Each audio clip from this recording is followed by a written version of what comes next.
Hey everybody, it's the interview queen Alicia Atout here, and it is my absolute pleasure to welcome you all to my interview with Noah Cunane. Hi, What's up? How's everyone going?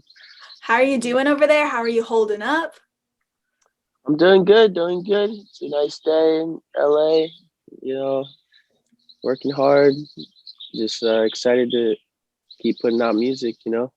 Right, you have a lot of music on the horizon, and we will definitely get into that in a minute. But I feel like at the moment, people are getting to the point of absolute boredom. So, what are some of the things other than creating new tunes you've been doing just to kind of keep yourself busy and have some fun? I love surfing. I go surfing probably like 2 or 3 times a week usually. That's That's kind awesome. of how I keep myself sane out here. Besides going to I love going to the beach. It's kind of like my therapy. But and skateboarding, and I have a puppy, so Oh. taking care of him keeps me occupied. So I love doing those things. That's awesome. Anytime I find out someone skateboards, I always want to ask, like, what's the worst kind of fall you've ever taken or the worst injury you've got from it? Because my knees are still messed up from when I fell when I was like 12. I feel that. Uh, I was at a Woodward camp. It's like a skate camp in Pennsylvania from where I'm from, and I broke my ankle on a Oh, on a fall once. That was probably the worst. I didn't know I broke it, and I actually ended up skating on it for like 4 weeks. oh, I wow. thought I just sprained it, and I'd just take some ibuprofen and keep skating and On to the tape next. it up. Yeah. And then I found out after I came home from camp that I actually fractured my uh, growth plate in my ankle. And then, That yeah, sucks. but it's all good Hey, now. that's the whole thing, eh? Like, at least it didn't bring you down. You're still riding to this day. So, hey, that's what matters. Thank You you. kept trucking. Yeah, yeah, exactly. That's awesome. Well, I did mention we're going to get into the music, and we definitely are about to because Boy with a Broken Heart is out for everyone to enjoy. So I wanted to know what really made you want to write this kind of love hate anthem. Um, I feel like I like to make really relatable stuff, and I feel like a lot of people have been through like, bad relationships where like either one person fell really hard and the other person didn't, and like it kind of like they messed it all up, and you feel bad, but in a way you're like, I'm gonna be okay, but it's like you're mad at them for like you fell so hard for someone and they kind of just like brushed it off like you were nothing. And Right. like I feel like a lot of people have probably been through situations like that, and I've definitely been through it. So that's kind of like the basis of what is behind like the reason why I wanted to write that.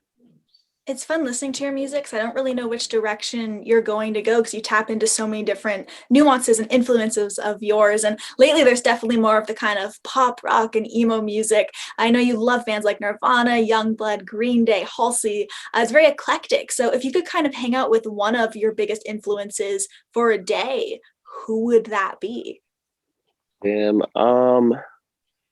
I would either say like if I could hang out with Kurt Cobain, that'd be insane. Oh my Or gosh.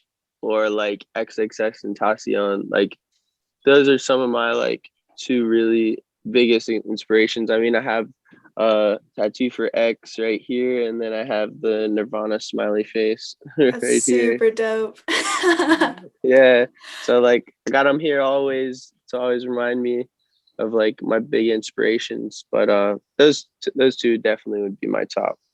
Those are really great choices. And we had kind of briefly brought it up, but you're definitely set to release a lot more music this year, tons of other singles. And some of those actually do focus on mental health and just some of the emotions you've been experiencing lately. And not just you. I feel like before the pandemic, we were feeling it, but now we're in it now. So has music always Yeah. kind of been a sense of therapy for you? Yeah, I mean, I've always gone to music to just like kind of de-stress and just kind of write my thoughts down and kind of just put all my emotions into something. And yeah, it always has definitely been there for me when like if I felt like nothing else was, so I could always pick up my guitar and sing, and it always would make me feel better. Yeah. Especially during this time. It's like at least with the pandemic and stuff, it doesn't stop me with being able to make music, which I'm really grateful for because I know a lot of other people aren't able to do what they want to do. So definitely thankful to be able to just pick up my guitar whenever and play what I do, you know? It seems like if anything, you've almost found some random inspiration from it because of all the different feelings we're all kind of Yeah, going through. So, although we'd much rather not be in this scenario, at least there are those little nuggets and silver linings we can take from it.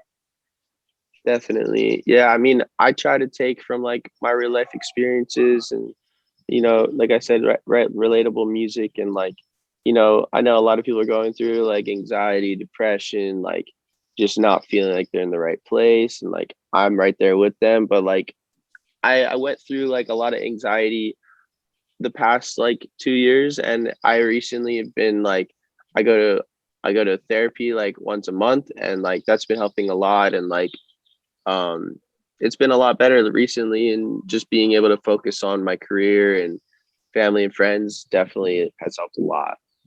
That's fantastic to hear. And even speaking to you now, you do seem very open about stuff you've gone through and what you're feeling. And when you're writing about things that are so personal, is it kind of difficult at first for you to let that wall down between you and your listeners, or have you always kind of been fairly open? No, actually I didn't really say anything about it for until I kind of understood it more and started feeling better and stuff. I was more like, I didn't really say much. I actually like rebranded. I used to be like more like pop star s like Yeah. what I was doing, but like my true roots is like punk and like rock and even like emo or stuff like that. And when I was like going through this hard time, I didn't like post on social media for like half a year and just like kind of focused on my health and my mental health and just like wanted to feel good about myself.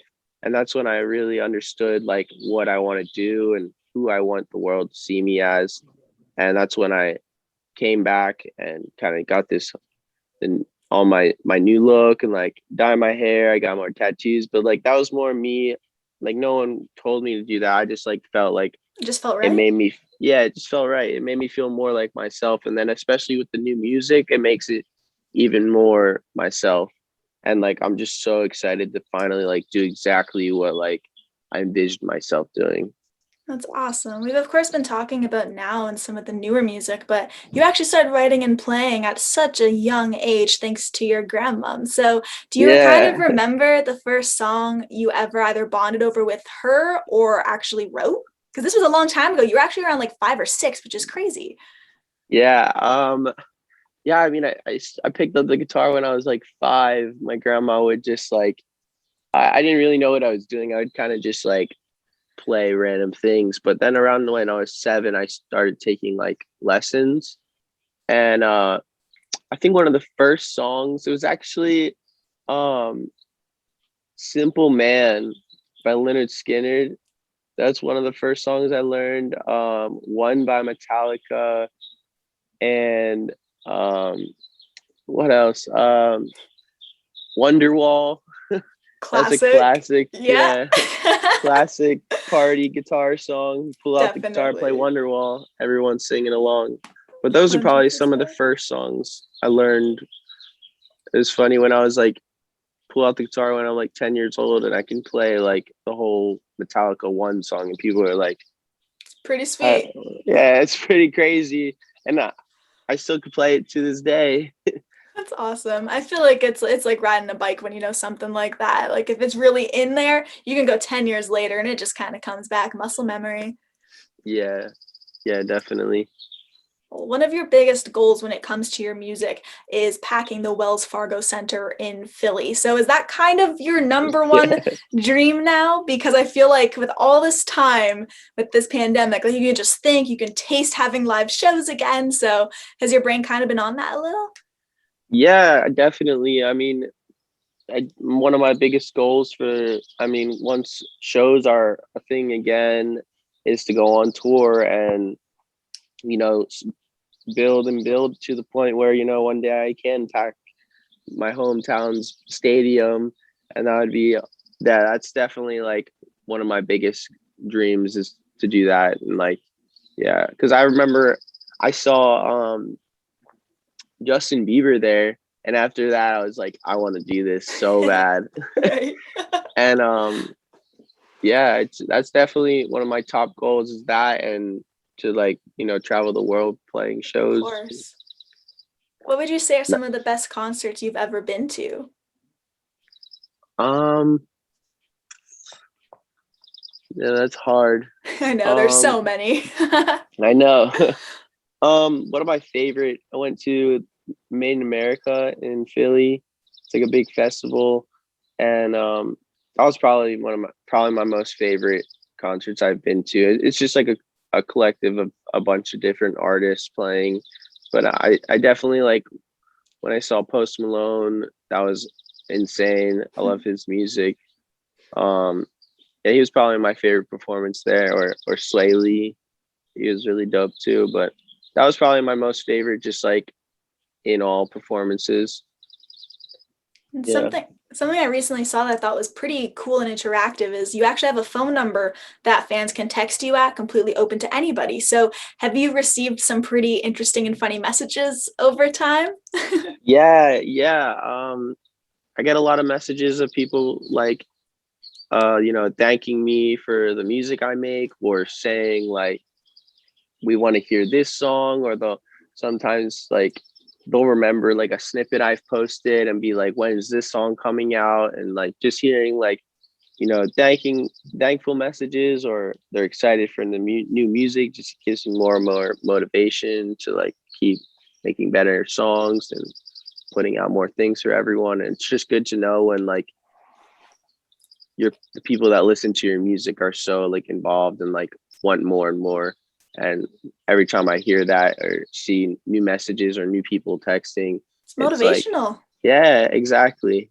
It just feels good. I bet. Well, the last thing I wanted to ask you about, and I had to bring this up because I see it all the time with you, a very serious question is how many middle fingers do you think you throw up in a day? Oh my gosh. I know, in the boy with the broken heart, it was funny. Jutes literally, we were like going through the pictures from like the BTS and stuff, and Jutes is like, like we have to put our middle finger up more, like jokingly. It Right. was so funny because literally like almost Every all the photo. pictures. Yeah. That's But so I mean funny. yeah, it's just big F you to the people that mess it all up and you know hurt you, and you know helps you make feel, if it helps you if it helps you feel better, then why not? Oh, I'm all for it. Well, I really do want to say, Noah, thank you so much for coming on the show today, chilling for a little bit. Super psyched we were able to talk and have you on. So thank Definitely. you a ton. Yeah, thank you so much.